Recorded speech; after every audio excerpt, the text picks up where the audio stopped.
Washington is panicking over a possible oil shock as war tensions explode in the Middle East, but Karoline Leavitt just stepped to the podium and fired back. She says Trump's strategy is under control, the energy markets won't collapse, and America isn't about to buckle under pressure. But critics say, that's spin. And the real story could shake the global economy. So what's actually happening behind the scenes? Can you explain why the Energy Secretary posted and then appeared to have deleted a post on X saying that the U.S. Navy escorted an oil tanker through the Strait of Hormuz?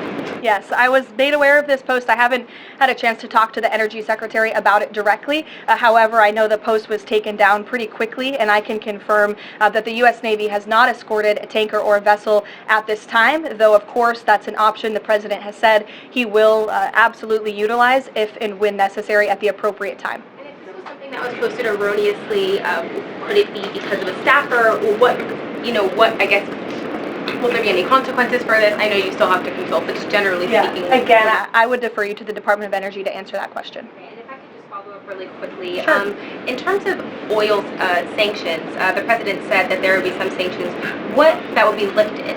Would those be on Venezuela, Russia? Could you give some specifics there and then timing for that as well? Sure. I know it's something that the Treasury Department and the President's energy team continue to discuss, and they will ultimately consult with the President before decisions are made. I don't have any announcements on new sanctions or the lifting of new sanctions for you today. Alex. Thank you. Reuters has reported that about 150 U.S. service members have been injured so far. Can you confirm that number and elaborate on that? I can't confirm the exact number. I know it's within that ballpark, but I would defer you to the Pentagon for a specific number of wounded or injured thus far. And then secondly, if I can, I wanted to ask about, there was a briefing on the Capitol Hill today, and some senators came out and said they were more convinced than ever that there would be U.S. boots on the ground. Senator Blumenthal said that, in fact. Your reaction to that and any update on President Trump's thinking about it? Look, I would say that Democrats on Capitol Hill are clearly being quite disingenuous. 3 years ago, not a single Democrat voted against the resolution condemning Iran as the world's leading state sponsor of terror. Yet now, with President Trump as Commander-in-Chief finally taking the action that so many Democrats have called on the Commander-in-Chief to do for many, many years to wipe out the threat of a rogue Iranian terrorist regime, now all of a sudden Democrats are playing politics with this long-standing bipartisan policy of the United States, and 53 of them in the House recently voted against the resolution condemning Iran as the world's state sponsor of terror. So I wouldn't take Democrats at their word. As for boots on the ground, the President has talked about this repeatedly. Wisely, he does not rule options out as Commander-in-Chief. So again, I would hesitate to confirm anything that a Democrat on Capitol Hill says right now about the President's thinking. Garrett. John, you outlined to Steve the military components of what would be involved in ending this war, but it seems like there's a political component too. The President said to Fox earlier today that he doesn't believe the new Ayatollah can live in peace. He made a variety of comments suggesting that he should be involved in picking the new Iranian leader. Is the ending of this war also contingent on Iran selecting a leader that the President finds acceptable? And if so, how is that not the definition of a regime change war?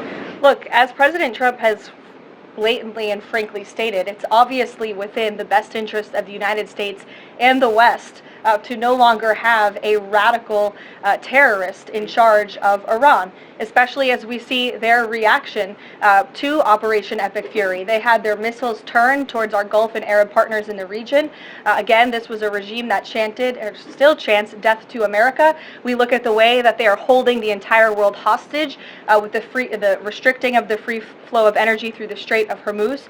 So the President, I think, is making quite an obvious comment. Again, as for the timeline of the military operations with respect to Iran, we have objectives that we have laid out that the Commander-in-Chief wants to see achieved. When they are achieved, then it will ultimately be up to the President to end this operation. Okay, so I think you're not exactly addressing my question, though. Is that political objective also necessary for the President to decide to end this war? Look, again, I just told you the objectives of Operation Epic Fury. When those objectives are met, the president will dictate the end of these operations when he deems that Iran no longer poses a credible threat to the United States of America. And again, it goes back to what does that unconditional surrender look like? Iran can talk all they want, and their words will be very empty when we've completely annihilated their navy, as we are doing, when we've taken out the threat of their ballistic missile capability, when we can firmly, finally ensure that they can no longer make a nuclear bomb to threaten the United States and our allies and our troops in the region. And that's what President Trump is ultimately seeking to do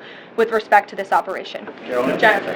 There was a shooting outside of a synagogue in Baltimore. Do you know if the president has been briefed on that, and do you have any more details on what happened? I don't, but we certainly will get you more details, Jennifer, and I don't know if the president has briefed, but I'll check on that when I get back to the Oval Office after this.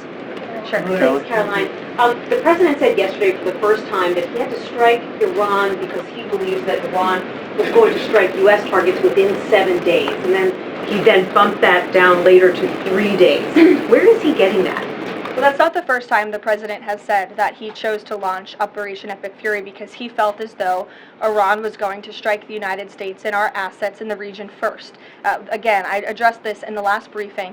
This was a feeling the president had based on facts provided to him by his top negotiators who had been engaged with the Iranian regime in a good faith effort. The Iranian regime was lying, deceiving the United States of America, clearly trying to continue their nuclear program to create a bomb that would, of course, threaten the United States of America. Again, their ballistic missile arsenal, they were rapidly and aggressively increasing that by the month to a place where they would essentially build immunity for themselves, where a future president or President Trump would not be able to launch this incredibly successful operation. And so the president, again, as I have reiterated and he has said, was not going to sit back and allow the Iranian regime to threaten or to attack the United States of America any longer. But there are no U.S. leaders or Israeli leaders who are making those same claims. So is he making this up to justify his decision to go to war now? The president is not making anything up, Nancy. He is looking at this every single day based on intelligence, based on facts, and based on intelligence that he himself and his negotiators have consumed based on their, again, negotiations with the rogue Iranian regime over the past year. And the president and his team tried in a good faith way to reach a diplomatic deal through peaceful means with the Iranian regime. And Iran chose this path to death and destruction. Iran wanted to attack the United States of America, and the president was not going to sit back and allow that to happen. He was not going to sit back and allow that to happen, and everyone in this room should be grateful for it. John. Thanks a lot, Caroline. Two questions for you. One has to do with a follow-up to your statement that you made at the beginning of the briefing regarding the Save America Act. Sure. Yesterday, the Senate Majority Leader John Thune spoke on the effort to potentially have a filibuster broken, the rules for the filibuster broken. He said the votes aren't there, one, to nuke the filibuster, and the votes aren't there for a talking filibuster. He says that's the reality. What's your reaction to what Senator Thune said? Look, I think President Trump, the urgency behind his need to pass the Save America Act and his desire to get this country-saving legislation passed has been made quite clear. He wants all options on the table, and he wants the Senate to move as quickly as possible through whatever means necessary.